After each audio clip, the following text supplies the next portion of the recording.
오늘 우리가 읽을 하나님의 말씀은 요한복음 8장 31절에서 36절까지 말씀입니다. 우리 다 같이 함께 읽도록 하겠습니다. 그러므로 예수께서 자기를 믿은 유대인들에게 이르시되 너희가 내 말에 거하면 참으로 내 제자가 되고 진리를 알지니 진리가 너희를 자유롭게 하리라. 그들이 대답하여 우리가 아브라함의 자손이라 남의 종이 된 적이 없거늘 어찌하여 우리가 자유롭게 되리라 하느냐. 예수께서 대답하시되 진실로 진실로 너희에게 이르노니 죄를 범하는 자마다 죄의 종이라.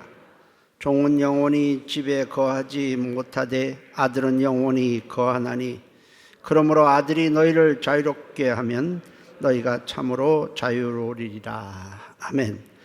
기도합니다. 살아계신 하나님, 이 시간에 참 귀한 자리입니다. 하나님을 예배하는 자리고 하나님이 임재하는 자리입니다.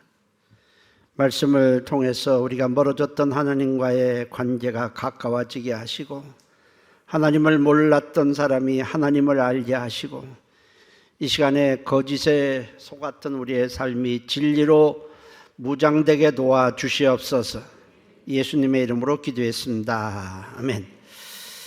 제목은 진리로 자유를 누리자입니다. 여러분은 수입이 좀 작고 집이 좀 적더라도 마음의 평안과 기쁨과 자유를 누리며 살겠습니까? 아니면은 많은 재물과 큰 집이 있지만은 기쁨도 없이 우울하게 갇혀서 살겠습니까? 어쩌면 무르나 마나한 질문일 것입니다. 가진 것이 우리가 좀 적더라도 우리가 마음의 평안과 자유를 누리며 살기를 원할 것입니다. 왜냐하면 사람은 외적인 환경보다도 마음의 환경이 훨씬 더 중요하기 때문입니다. 모든 것이 다 넉넉할지라도 마음이 무엇에 매여 있거나 눌려 있다면 우리는 결코 행복할 수가 없습니다. 우리가 좀 자유를 누리기 위해서는 먼저 우리 자신을 좀 돌아보고 점검해 볼 필요가 있습니다. 나를 움직이는 힘은 무엇일까? 내가 무엇을 위해서 지금 살아가고 있는가? 내가 열심히 지금 움직이고 있는데 나를 움직이게 하는 어떤 것이 무엇인지 좀 생각해 볼 필요가 있습니다. 그것은 자식일 수도 있고 돈일 수도 있고 어떤 높은 자리일 수도 있고 아니면 세상에 세워놓은 내가 어떤 목표일 수도 있습니다. 오늘 말씀에 주님은 진리를 알지니 진리가 너희를 자유롭게 하리라 말씀을 하셨습니다. 이 말씀은 이렇게 말씀하신 것은 모든 사람이 자유를 누리지 못하고 살고 있기 때문에 그렇습니다. 주님은 자유를 누리기 위해서는 진리를 알아야 한다고 말씀을 하십니다. 근데 무엇이 진리입니까? 이 세상에는 진리가 존재하지 않습니다. 하나님이 진리이고 하나님이 보내신 예수님, 하나님의 아들 예수님이 진리이고 예수님의 말씀이 진리이고 특별히 예수님께서 십자가에서 우리를 위해 이루어 놓은 모든 것이 진리입니다. 십자가에서 우리 죄를 대속하시고 부활을 하시고 승천하신 후에 보내주신 성령님이 진리입니다. 결국 그 외에는 진리라는 것은 없습니다. 그러므로 진리이신 예수를 믿고 진리의 말씀을 우리가 알고 따라 살 때 우리는 비로소 자유를 누릴 수 있는 것입니다. 하나님은 사람을 지으실 때 하나님 안에서 마음껏 자유를 누리며 기뻐하며 평안을 누리며 살 수 있도록 하셨습니다. 물고기는 물 안에서만 자유를 누릴 수 있는 것이지 밖이 넓다고 해서 물 밖으로 나오면 오히려 물고기는 갇히게 되고 바둥거리다가 결국 죽고 맙니다. 이처럼 사람은 하나님 안에 있으면 자유를 누리면서 생명도 얻게 되지만은 하나님을 떠나면 물을 떠난 물고기처럼 세상 것에 마음이 갇히게 되고 자유를 잃어버리고 결국 생명도 잃어버린 채 살다가 멸망하고 마는 것입니다. 하나님을 떠난 인간에게는 자유라는 것은 사실 존재하지 않습니다. 아담이 에덴 동산에서 하나님과 함께 있었을 때는 마음껏 자유를 누리며 기뻐하고 살았습니다. 그런데 어느 날 마귀의 미혹에 빠졌습니다. 마귀의 미혹이라는 게 무엇입니까? 결국 하나님을 떠나라는 것입니다. 하나님의 말씀에 귀를 틀어 막으라는 것입니다. 여러 가지로 마귀가 미혹을 하는 바람에 아담이 마귀에 속아서 하나님을 떠났고 하나님의 말씀을 떠났을 때에 그동안 하나님 안에서 누렸던 자유, 기쁨, 모든 것이 사라지고 두려움에 갇히고 말았습니다. 누가 하나님을 떠났을 때 누가 아담의 몸을 결박한 것이 아닙니다. 누가 아담을 갖다가 어떤 감옥에 쳐넣었습니까? 아담이 한 일은 하나님을 떠난 것뿐입니다. 그런데 떠나는 순간에 아담 어디에 갇혀버렸어요. 마치 물고기가 물 밖으로 나온 거와 똑같은 상황이 된 것입니다. 그동안에 하나님과 하나님 안에서 누렸던 자유와 기쁨이 모두 사라지고 결국 두려움에 갇히고 말았습니다. 아무도 아담을 결박하거나 가두진 않았지만 아담은 갇힌 자처럼 행동했습니다. 몸은 갇히지 않았지만 마음은 죄라는 감옥에 갇혀버린 것입니다.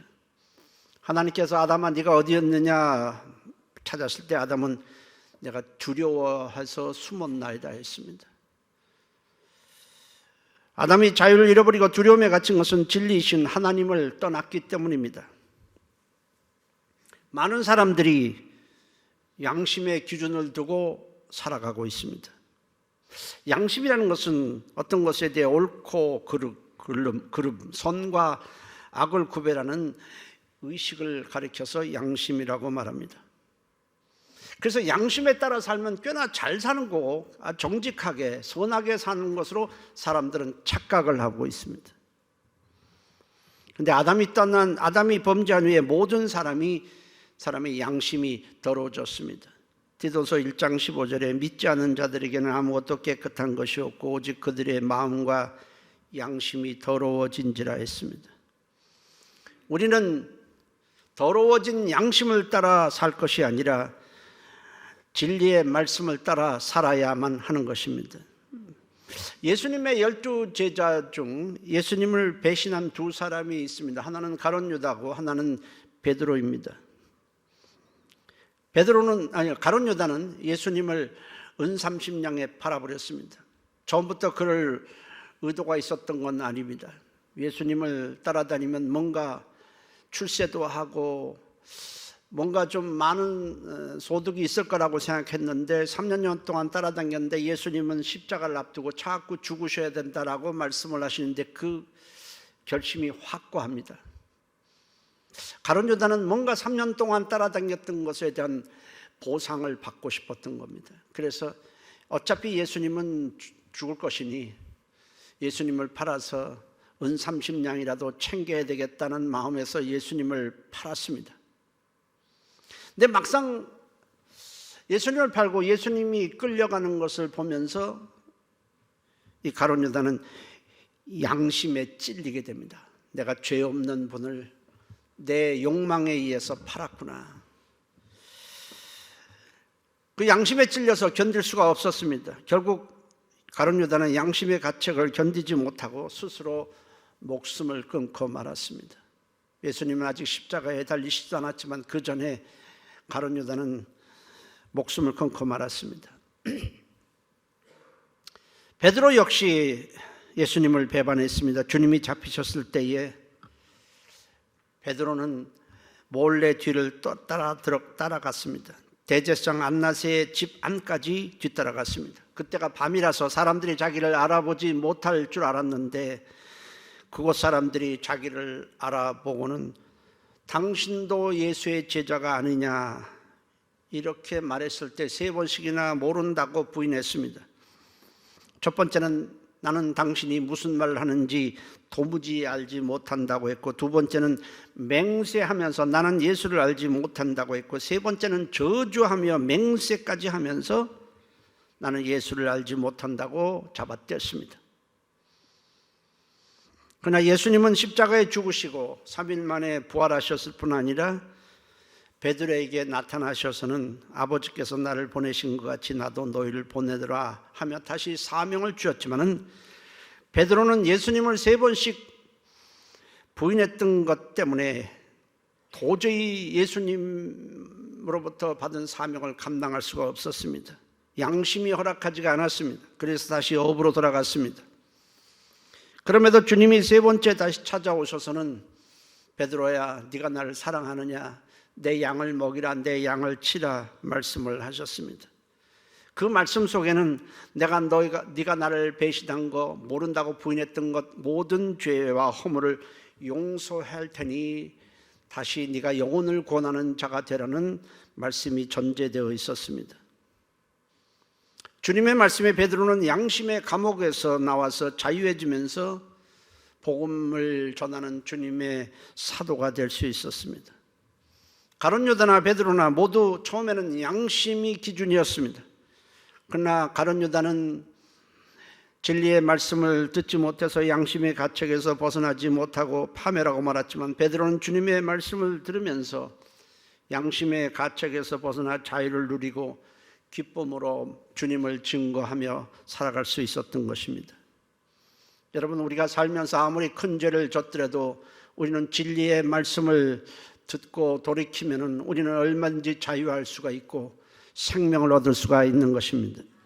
요한일서 1장 9절에 만일 우리가 우리 죄를 자백하면 그는 미쁘시고 의로우사 우리 죄를 사하시며 우리를 모든 불의에서 깨끗하게 하실 것이라는 말씀하셨습니다. 이 진리의 말씀에 따라 우리가 아무리 큰 죄를 졌더라도 우리가 죄를 회개하면 모든 죄를 사함받고 자유를 누리고 영생을 얻게 되는 것입니다. 사도 바울은 원래 예수를 믿기 전에 예수 믿는 자들을 잡아가두고 고문하는 일을 했던 자입니다. 그러다가 어느 날 예수 믿는 자들을 잡아가두기 위해서 시리아에 있는 다마스커스로 가는 가운데 부활하신 예수님이 나타나셔서 바울을 만나 주었습니다.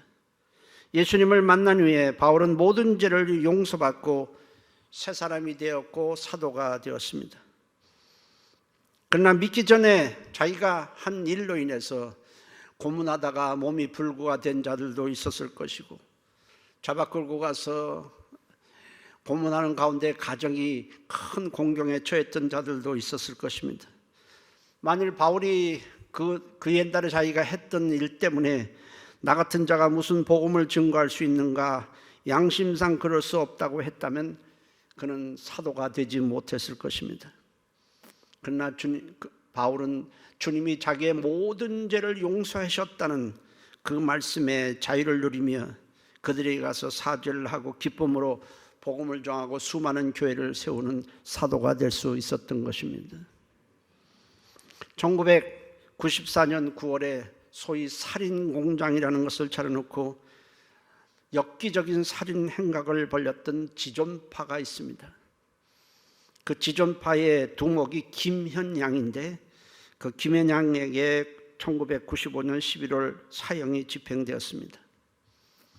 그가 붙들렸을 때 그는 전혀 고개를 떨구지 않고 고개를 뻣뻣이 들고 죄를 조금도 뉘우치지 않았습니다.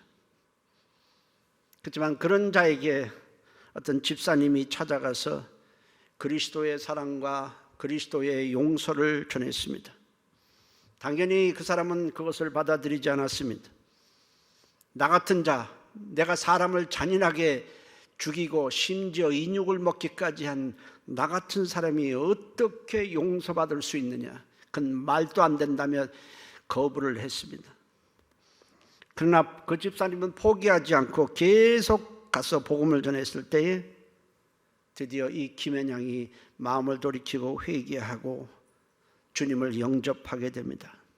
죄수번호 1417번. 그는 사형이 집행되기 직전에 할 말이 있으면 말해보라, 사형 집행이니 말하자. 그때 이렇게 말했습니다. 회개합니다. 나 같은 사람도 예수를 믿음으로 구원받는다는 이 놀라운 신비를 세상에게 말하고 싶습니다.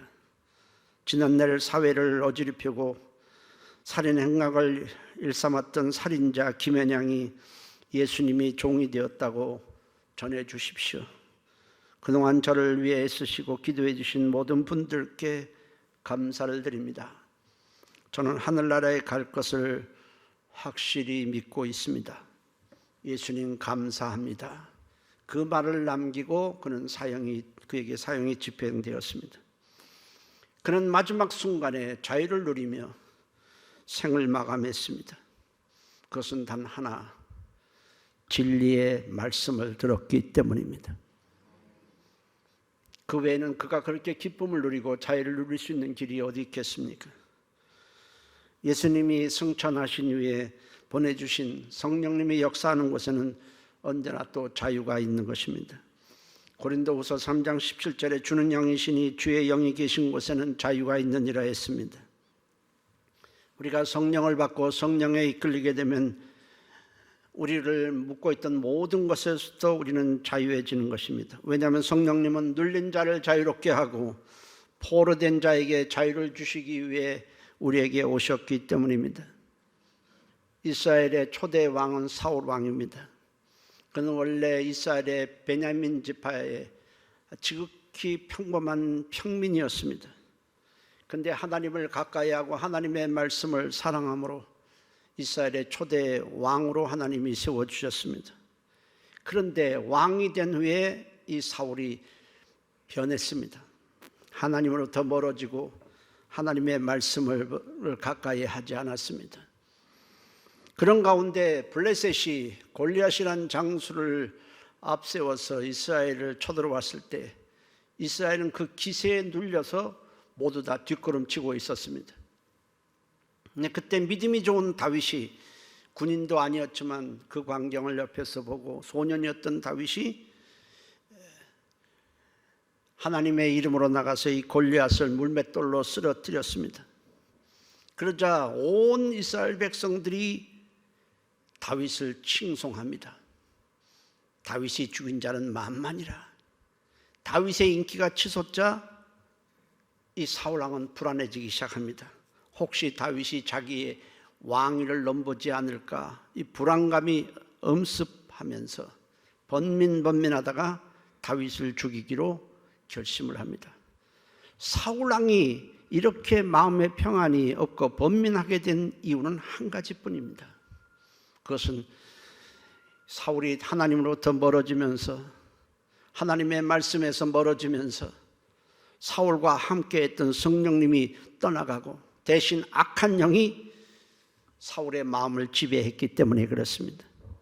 사무엘상 16장 14절에 여호와의 영이 사울에게서 떠나고 여호와께서 부리시는 악령이 그를 번뇌하게 한지라 했습니다. 만일 사울왕이 왕이 된 이후에도 하나님을 가까이하고 하나님의 말씀을 좋아하고 예전처럼 그렇게 했더라면 다윗을 보면서 다른 생각을 했을 것입니다. 하나님께서 이스라엘을 위해서 저렇게 믿음 좋은 자를 세워주셨구나 생각하면서 기뻐하고 자유를 누렸을 것입니다. 그러나 마음이 하나님으로부터 떠났기 때문에 다윗을 칭찬한 것이 아니라 오히려 다윗을 시기하고 번민하고 그 때문에 잠을 이루지 못하고 악한 생각에 사로잡혀 있다가 결국 인생을 파멸하고 만 것입니다. 이것은 우리에게 교훈을 주고 있는 것입니다. 이런 얘기는 사울왕의 개인 얘기를 하는 것이 아닙니다. 누구든지 예외가 없습니다. 하나님을 사랑하고 하나님의 말씀을 가까이 하고 있다가도 하나님을 떠나면은 우리와 함께 하셨던 성령님이 떠나가고 대신 악령이 우리를 지배하게 되면 우리는 악령에 이끌리다가 결국 파멸하게 될 수 있다는 것, 이것은 하나님의 경고인 것입니다. 여러분, 아담이 하나님을 떠난 것과 똑같습니다. 하나님을 떠날 때 그가 무슨 악한 일을 행한 것 아닙니다. 하나님으로부터 떠났을 때에 그에게 찾아온 것은 두려움이요 저주요 심판이요 마귀였던 것입니다. 여러분, 우리는 어떠한 일이 있어도 하나님으로부터 떨어져서도 안 되고 멀어져서도 안 되는 것입니다. 마음을 어디에 두느냐가 굉장히 중요한 것입니다. 바울과 실라는 복음을 전하다가 어두침침한 감옥에 갇혔습니다. 그리고 발에는 새로 만든 착고가 채워져 있었습니다. 그런데 모두가 잠든 한밤중에 그들의 입에서 기도와 기쁜 마음의 기쁜 찬송이 흘러나왔습니다.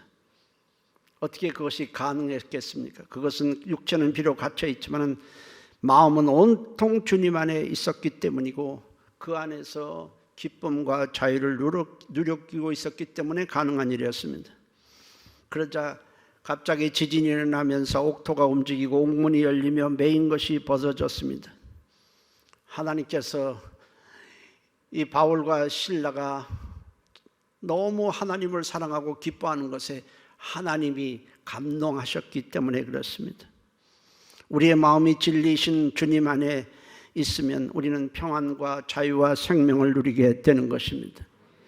주님은 마태복음 11장 28절 29절에 수고하고 무거운 짐진 자들아 다 내게로 오라 내가 너희를 쉬게 하리라.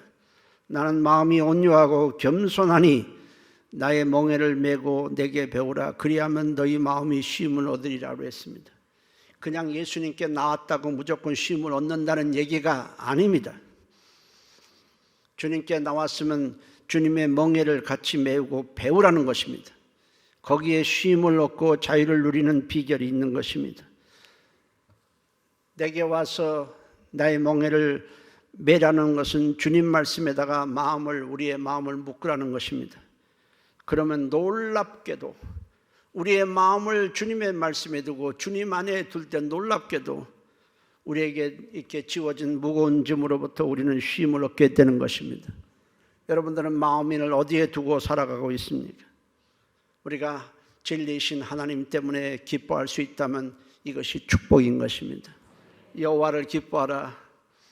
그리하면 그가 네 마음의 소원을 이루어 주시리라 했고 여호와를 기뻐하는 것이 우리의 힘이라고 말씀했습니다.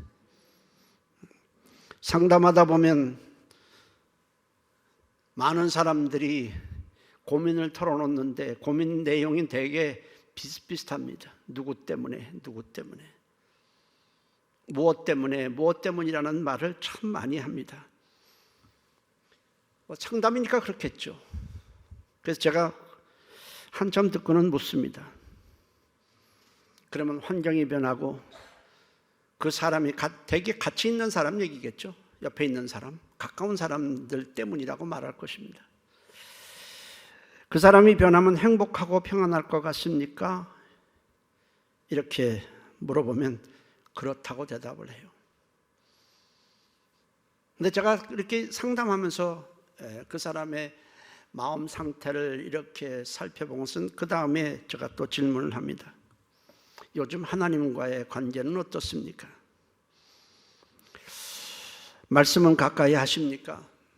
하나님을 사랑하는 마음이 예전과 많이 변하지는 않았습니까? 이렇게 물으면 네, 요새 별로 말씀을 가까이 하지 않고 기도도 잘 안 되고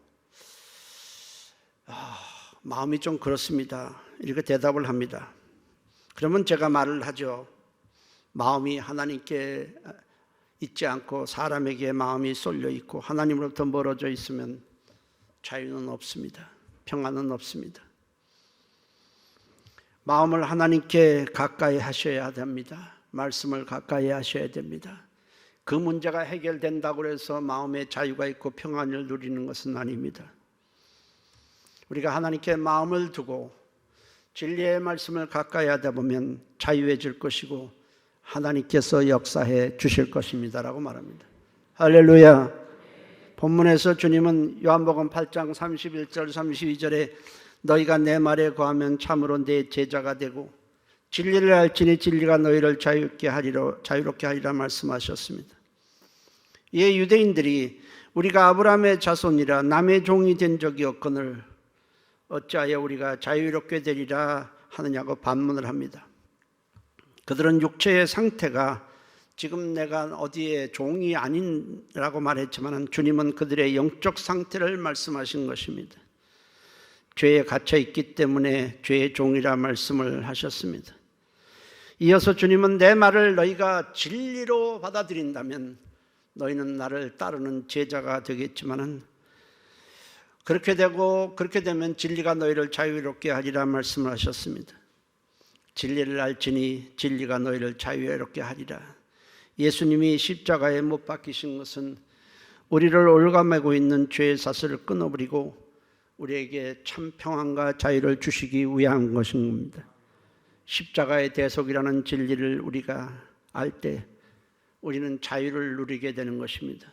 죄로부터 자유, 저주로부터 자유, 심판으로부터 자유, 마귀로부터 자유, 두려움으로부터 자유, 이런 자유가 있으시기를 바랍니다. 인생에서 가장 중요한 것은 돈을 많이 버는 것이 아닙니다. 인생에서 가장 중요한 것은 진리를 아는 것입니다. 진리를 알 때 우리는 인생에 큰 변화가 반드시 일어나게 되어 있습니다. 지금까지 속고 있었던 것을 버릴 수밖에 없습니다. 진리를 알았는데 거짓을 계속 붙들고 있는 바보 천지는 세상에 없을 것입니다. 그러니까 진리를 모르고 있기 때문에, 어느 것이 진리인 줄 모르기 때문에 거짓을 붙들고 있고 거짓에 속아 살다가 멸망하게 되는 것입니다. 여러분, 하나님의 말씀은 진리고 이 세상은 온통 거짓으로 꽉 들어차 있습니다. 한번 생각을 해보십시오.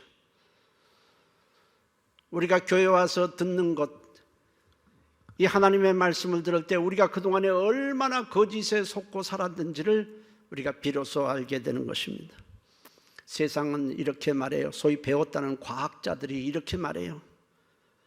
이 우주는 어느 한순간 큰 대폭발에 의해서 만들어졌다고 말합니다. 이 얼마나 어이없는 이 말입니까? 소위 빅뱅 이론이라고 하는 것입니다. 꽝 하고 터져나가니까 거기에 달도 생기고 해도 생기고 지구도 생기고 나무도 생기고 사람도 생겨나고 뭐 그런 얘기 아니겠습니까? 얼마나 거짓입니까? 그런데도 사람들은 뭐 그렇구나 생각을 하고 그것을 아무런 조항도 없이 받아들이고 있습니다. 그러나 진리의 말씀은, 성경은 우리에게 이렇게 말씀합니다. 전능하신 하나님께서 말씀으로 천지를 창조하셨느니라. 지구도 태양도 식물도 사람도 다 하나님의 말씀으로 창조하셨다라고 말합니다. 이 진리의 말씀을 들을 때 우리는 세상에 그런 거짓된 이론을 버리게 되는 것입니다. 사람은 진화해서, 아메바가 진화해서 사람이 된 것이 아니라 하나님의 말씀으로 창조하셨다는 그 말씀을 믿는 것입니다. 세상은 또 말합니다. 우리가 보이는 이 우주, 우리가 살고 있는 이 우주는 영원히 지속될 것이라고 말하지만 진리의 말씀인 성경은 때가 되면 하나님께서 다 불살라 없애버리고 믿는 자는 새하늘과 다시는 없어지지 않을 새하늘과 새 땅에서 살게 될 것이요, 예수를 거부하고 믿지 않는 자들은 지옥에서 영원히 살게 될 것이라고 말씀합니다. 우리는 선택을 해야 되는 것입니다. 거짓을 선택하겠습니까? 진리를 선택하겠습니까? 세상은 예수님이 동정녀 탄생이라고 그러니까 사생아라고 말합니다. 그리고 예수님이 십자가에서 죽으신 것은 죄 때문에 처형됐다고 말하지만 성경은 그렇게 말씀하고 있지 않습니다. 진리의 말씀은 하나님의 아들이 성령으로 마리아의 몸을 사용해서 잉태되어 사람으로 오셨다라고 말씀을 합니다. 그리고 예수님이 십자가에서 우리의 모든 죄값을 대신 치르시기 위해 죽으셨고 부활하셨다고 말씀합니다. 어떤 것을 받아들이겠습니까? 세상은 예수님의 부활을 꾸며낸 얘기라고 말하지만 진리의 말씀인 성경은 예수님의 부활은 역사적인 사건이고 우리에게 생명을 주시기 위해서 부활하셨고 우리를 영원히 그가 계신 천국에 데려가기 위해 부활하셨다고 말씀합니다. 어떤 것이 진리입니까? 세상은 말하기를 재림 따위는 없다고 말하지만 진리의 말씀인 성경은 반드시 재림이 우리에게 있을 것이라고 말씀합니다. 세상 사람들은 착하게 살면 우리가 좋은 곳에 갈 것이다, 영생할 것이다 라고 말하지만 성경은 인간의 행위로는 영생하는 것이 불가능하고 오직 예수를 구주로 믿어야만 죄사함 받고 부활하신 예수를 구주로 영접해야만 영생을 얻는다고 말씀합니다. 세상이 말하는 것과 성경이 말하는 진리의 말씀인 성경이 말하는 것은 완전히 반대인 것입니다. 비슷하거나 그런 것이 전혀 아닌 것입니다.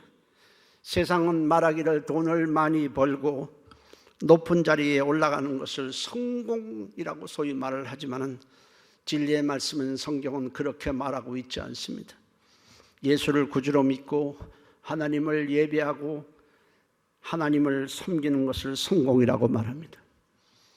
세상은 사람은 죽으면 그만이라고 말하지만 성경은 모든 사람은 반드시 죽은 후에 하나님의 심판대 앞에 서야 된다고 말씀을 합니다. 여러분들은 어떤 것을 붙드시겠습니까? 세상이 말하는 거짓을 붙들고 살다가 멸망했습니까? 아니면 진리의 말씀을 붙잡고 죄사함 받고 생명을 얻고 주님과 함께 영원히 천국에서 영광 중에 살겠습니까? 우리가 진리를 붙들 것이냐 거짓을 붙들 것이냐에 따라서 우리는 영생을 얻을 수도 있고 심판에 이를 수도 있는 것입니다. 진리 안에서만 생명이 있고 진리 안에서만 복이 있고 진리 안에만 우리가 가야 할 인생길이 있는 것입니다. 진리를 따라 살아야만 인생을 낭비하지 않고 헛되게 살지 않고 썩지 아니할 열매 맺는 삶을 살게 되는 것입니다. 여러분, 진리를 알아야만 자유가 있는 것입니다. 사람을 의지해도 세상을 의지해도 세상 어떤 것을 의지해도 거기에는 자유라는 것이 없습니다. 부귀영화가 자유를 주지 못하고 세상 성공이 자유를 주지 못하고 오직 진리의 말씀만이 우리에게 자유를 주는 것입니다. 진리의 말씀에 우리가 마음을 둘 때 성령님께서 우리를 옥감했던 모든 것을 풀어주시고 우리를 누르고 있던 모든 것에서부터 우리에게 자유를 주시는 것입니다. 가끔 성도들 중에 목사님, 목회가 참 힘들죠 라고 말하는 분들이 있습니다. 물론 제가 힘들기도 합니다. 왜냐하면 매주 이 설교를 하기 위해서 저는 진액을 짜내야 합니다. 성도들은 지난주 설교 뭐냐 그러면 다 잊어먹으면서도 제가 1년 전에 한 설교를 똑같이 하면 금세 기억을 합니다. 참 이상한 머리통을 가지셨습니다. 하여튼 이상해요. 지금 이해가 잘 안 됩니다. 사실 설교를 위해서 저는 진액을 짜내야 되고 성도들을 돌아봐야 되고 성도들이 생각하지 않는 많은 교회를 위해서 많은 고민을 해야 합니다. 그렇지만 저는 자유를 누리고 있습니다. 힘들지만 저에게는 자유가 있고 기쁨이 있습니다. 왜냐하면 그렇게 고민을 하지만은 고민을 하면서 늘 저는 하나님을 생각할 수밖에 없기 때문에 그래요. 주님의 말씀을 항상 생각할 수밖에 없기 때문에 그렇습니다. 그러나 한쪽에서 육체는 좀 힘들지만은 마음은 온통 예수님을 벗어나지를 못합니다. 마음을 주님께 두고 있기 때문에 저는 세상에 많은 눌림과 어려움이 있어도 그것을 쉽게 벗어내게 됩니다. 진리는 자유를 주는 것입니다. 성경은 우리에게 마음을 지키라고 말합니다. 잠언서 4장 23절에 무릇 지킬 만한 것 중에 더욱 네 마음을 지키라. 생명의 근원이 이에서 남이라 했습니다. 여러분, 무슨 우리가 돈을 지켜라, 물건을 지키라 하면 쉬운데 어떻게 마음을 지키라는 것인지 잘 이해가 납득이 안 될 것입니다. 마음을 지키라. 마음은 우리 마음대로 지킬 수 있는 어떤 물건은 아니지 않습니까? 그런데 주님께서 마음을 지키라는 것은 우리의 마음을 진리이신 주님께 두라는 것입니다. 그래야 생명을 잃지 않는 것입니다. 사단은 우리의 마음을 도둑질합니다. 어떻게 도둑질합니까? 우리의 마음이 진리이신 예수님으로부터 떠나도록, 진리이신 예수님으로부터 멀어지도록 자꾸 미혹하는 것입니다. 우리의 마음이 하나님으로부터 떠나게 되면, 그 진리에서 떠나게 되면 우리에게 다가오는 것이 있습니다. 바로 저주입니다. 좋은 일은 하나도 우리가 볼 수 없습니다. 그리고 우리는 결국 버려지게 되는 것입니다. 하나님으로부터 떠나는 순간에 인간은 무가치한 존재로 전락해 버릴 뿐 아니라 우리는 파멸하고 마는 것입니다. 에레미야 17장 5절 6절에 여호와께서 이같이 말씀하시니라. 무릇 사람을 믿으며 육신으로 그의 힘을 삼고, 사람에게 마음을 온통 빼앗기고 육신으로 힘을 삼고 돈을 힘으로 삼고 명예를 힘으로 삼고 권력을 힘으로 삼고, 그런 말입니다. 우리의 사람을 믿으며 육신으로 그의 힘을 삼고, 중요한 건 그 다음 말씀입니다. 마음이 여호와에게서 떠난 그 사람은 저주를 받을 것이라. 하나님에게서 떠나는 순간에 우리에게 찾아오는 것은 저주라는 것입니다. 그는 사막의 떨기나무 같아서 좋은 일이 오는 것을 보지 못하고 광야 간조한 것 경건한 땅, 사람이 살지 않는 땅에 살리라 했습니다. 여러분 마음을 어디에 두고 살아가고 있습니까? 여러분들 마음속에서 차지하는 비중 중에서 가장 많은 비중이 무엇입니까? 사람들은 맨날 뭐뭐 때문이라고 말합니다. 코로나 때문에, 누구 때문에, 환경 때문에. 우리는 그렇게 할 것이 아니라 진리 대신 주님께 마음을 두시기를 바랍니다. 그래서 생명을 얻고 자유를 얻고 인생을 헛되이 보내지 않고 열매 맺는 값진 인생이 되시기를 주의 이름으로 축복합니다. 기도합니다. 동성으로 기도합니다. 하나님, 우리의 마음이 하나님으로부터 많이 멀어졌습니다. 하나님을 좀 이제부터 가까이 하겠습니다. 우리의 마음이 주님의 말씀으로부터 많이 멀어졌습니다. 말씀을 가까이 하겠습니다. 우리의 마음이 주님 사랑으로부터 많이 멀어지고 세상 사랑에 많이 쏠리고 있습니다. 주님, 내 마음을 붙들어 주시고 하나님을 사랑하는 마음, 말씀을 가까이 하는 마음, 주님을 좀 더 가까이 하는 마음 되게 축복해 주시옵소서. 다 같이 한 목소리로 통성으로 기도합니다. 살아계신 하나님 고맙습니다.